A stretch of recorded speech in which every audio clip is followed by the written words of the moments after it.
दोस्तों, विक्रमादित्य के रिटायर होने से पहले नौसेना विक्रांत के साइज के एक और एयरक्राफ्ट कैरियर को प्राप्त करना चाहती है।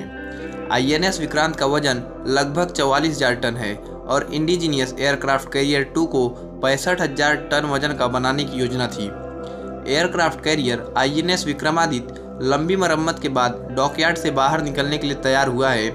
इसीलिए भारतीय नौसेना कुछ संशोधनों के साथ आईएनएस विक्रांत के आकार का एक और एयरक्राफ्ट कैरियर के लिए ऑर्डर को दोहराने की योजना को अंतिम रूप दे रही है, जो लंबी समय सीमा को देखते हुए आईएनएस विक्रमादित्य के रिटायर होने के समय के करीब हो सकता है।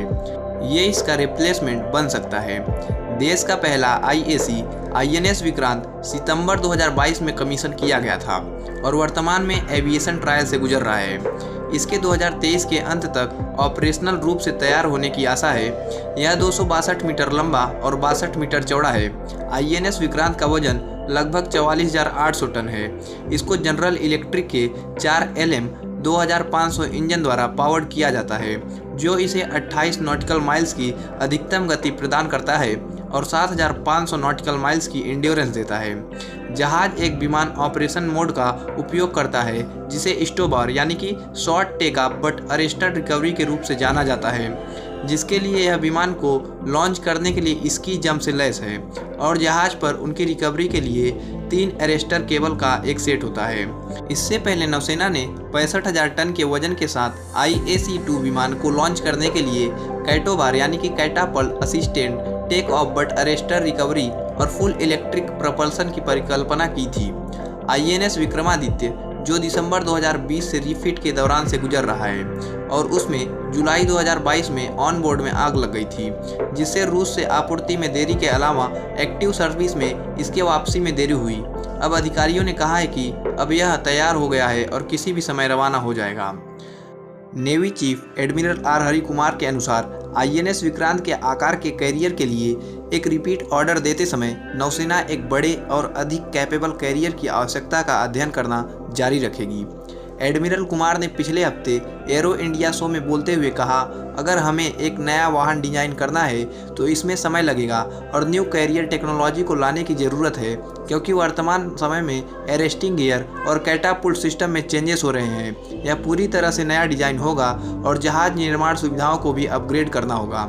इसीलिए हमने सोचा, अगर हम आईएनएस विक्रांत के दोबारा ऑर्डर के लिए गए तो काम बहुत जल्द शुरू हो जाएगा, मामला तेज़ी से आगे बढ़ेगा, काम तुरंत शुरू हो सकता है और लागत भी थोड़ी कम होगी और हम कुछ सुधार कर सकते हैं। उन्होंने कहा कि ऑपरेशनल रूप से नई तकनीकें और ड्रोन आ गए हैं जिन्हें लॉन्च किया जा सकता है और कैरियर से रिकवर किया जा सकता है, जो ऑपरेशनल कैपेबिलिटीज़ को काफ़ी बढ़ा देती हैं। विस्तार से बताते हुए उन्होंने कहा कि पहले की योजना थी कि IAC-2 को IAC-1 से बड़ा होना चाहिए। आईएनएस विक्रांत का आकार लगभग 45,000 टन है और IAC-2 की योजना लगभग 65,000 टन की थी।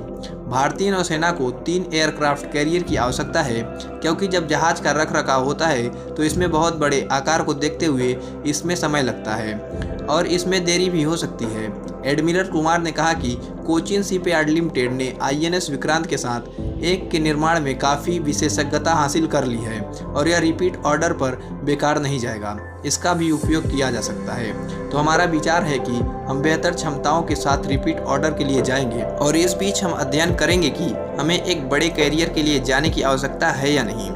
जब तक तीसरा एयरक्राफ्ट कैरियर तैयार नहीं हो जाता और चालू नहीं हो जाता, तब तक आईएनएस विक्रमादित्य भी अपने जीवन काल के अंत तक आ सकता है। तब हमें एक और एयरक्राफ्ट कैरियर बनाने की आवश्यकता होगी। CSL के अधिकारियों ने विश्वास व्यक्त किया है कि एक बार ऑर्डर दिए जाने के बाद वे 8 साल के भीतर माइनर मॉडिफिकेशंस के साथ एक और आईएनएस विक्रांत के आकार के कैरियर का निर्माण कर सकते हैं। तो दोस्तों, ये थी हमारी आज की वीडियो। आशा है जानकारी पसंद आई होगी। हम मिलेंगे आपसे एक ऐसे ही वीडियो के साथ। जय हिंद।